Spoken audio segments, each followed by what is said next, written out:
Di tahun 2022 ini, sekolah dan guru diberikan 3 opsi kurikulum yang dapat digunakan. Yang pertama menggunakan kurikulum 2013 secara penuh. Kedua, menggunakan kurikulum darurat, yaitu kurikulum 2013 yang disederhanakan. Dan yang ketiga, kurikulum merdeka. Jadi, kurikulum merdeka hanyalah suatu opsi. Ada 2 opsi lain yang dapat dipilih oleh sekolah dan guru.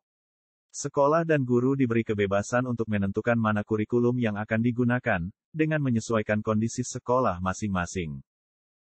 Mengapa kurikulum harus berubah?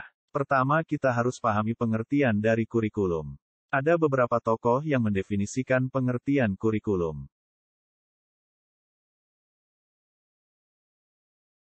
Menurut Profesor Dr. S. Nasution dalam bukunya, Kurikulum dan Pengajaran, menyatakan bahwa kurikulum adalah serangkaian penyusunan rencana untuk melancarkan proses belajar mengajar. Yang kedua, menurut Dr. Nana Sujana, dalam buku yang berjudul Pembinaan dan Pengembangan Kurikulum di Sekolah, disebutkan bahwa kurikulum adalah kumpulan niat dan harapan yang tertuang dalam bentuk program pendidikan yang kemudian dilaksanakan dan diterapkan oleh tenaga pendidik di satuan pendidikan. Yang ketiga, menurut Harold B. Alberti menyatakan bahwa kurikulum merupakan semua kegiatan yang diberikan kepada peserta didik atas tanggung jawab satuan pendidikan. Kurikulum ini tak hanya terbatas pada segala hal di dalam kelas saja, melainkan juga semua kegiatan di luar sekolah. Berdasarkan Undang-Undang Nomor 20 Tahun 2003 tentang Sistem Pendidikan Nasional, pada pasal 1/19 disebutkan, kurikulum merupakan seperangkat pengaturan dan rencana mengenai tujuan, isi, dan materi pelajaran serta cara yang digunakan sebagai pedoman kegiatan pembelajaran, guna mencapai tujuan pendidikan.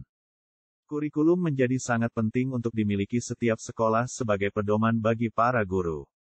Kurikulum akan menjadi pedoman dan memberikan arah dalam mengajar. Sesuai dengan pengertian kurikulum, yaitu sesuatu yang terencana, maka dalam dunia pendidikan segala kegiatan siswa dapat diatur dengan sedemikian rupa, sehingga tujuan adanya pendidikan dapat tercapai. Jika tidak ada kurikulum, maka pembelajaran di sekolah tidak bisa berjalan dengan baik. Sebab segala sesuatu telah tertuang dalam sebuah kurikulum. Tentunya dengan berbagai variasi dan adaptasi. Tanpa kurikulum pembelajaran tidak akan berjalan dengan baik. Perkembangan kurikulum di Indonesia. Kurikulum dapat disesuaikan dengan kebutuhan maupun keadaan lingkungan dan masyarakat. Sehingga kurikulum memiliki sifat dinamis, dapat disesuaikan dengan perkembangan zaman. Maka, tak heran apabila kurikulum di Indonesia sering mengalami perubahan dari masa ke masa. Indonesia pertama kali memakai kurikulum dengan nama Rencana Pelajaran 1947.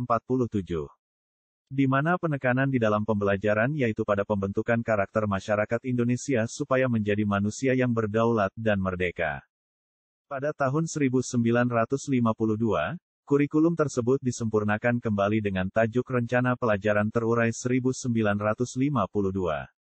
Dalam periode ini ada perhatian khusus pada setiap guru supaya mengajarkan satu mata pelajaran saja kepada peserta didik. Pada tahun 1964 kurikulum di Indonesia kembali disempurnakan. Kali ini terdapat tambahan berupa penekanan pada program Pancawardhana, yaitu pengembangan moral, kecerdasan, emosional, keterampilan, serta jasmani. Perubahan kurikulum di tahun berikutnya terjadi pada tahun 1968. Di mana penekanan dititikberatkan pada pembentukan manusia Pancasila sejati yang harus dimaksimalkan di setiap lembaga pendidikan. Perubahan selanjutnya dilakukan pada tahun 1975. Pada masa perubahan ini dikenal yang namanya satuan pelajaran, yaitu rencana pelajaran setiap satuan bahasan. Setelah perubahan tersebut di tahun-tahun berikutnya kurikulum juga banyak mengalami perubahan. Tentu saja ini terjadi karena gejolak dan berbagai hal di tengah masyarakat. Pembaharuan kurikulum selanjutnya dilakukan pada tahun 1984, 1994, 1999, 2004, 2006, dan yang terakhir adalah tahun 2013. Kurikulum 2013 yang lebih dikenal dengan istilah K13, dititikberatkan pada 3 aspek perubahan, yakni pengetahuan, keterampilan, serta perilaku.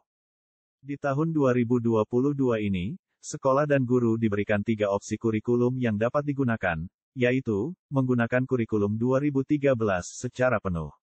Pilihan kedua, menggunakan kurikulum darurat, yaitu kurikulum 2013 yang disederhanakan. Dan pilihan ketiga, menggunakan kurikulum merdeka. Jadi kurikulum merdeka, hanyalah salah satu opsi. Masih ada 2 opsi lain yang dapat dipilih oleh sekolah dan guru. Sekolah dan guru diberi kebebasan untuk menentukan mana kurikulum yang akan digunakan, dengan menyesuaikan kondisi sekolah masing-masing. Terima kasih.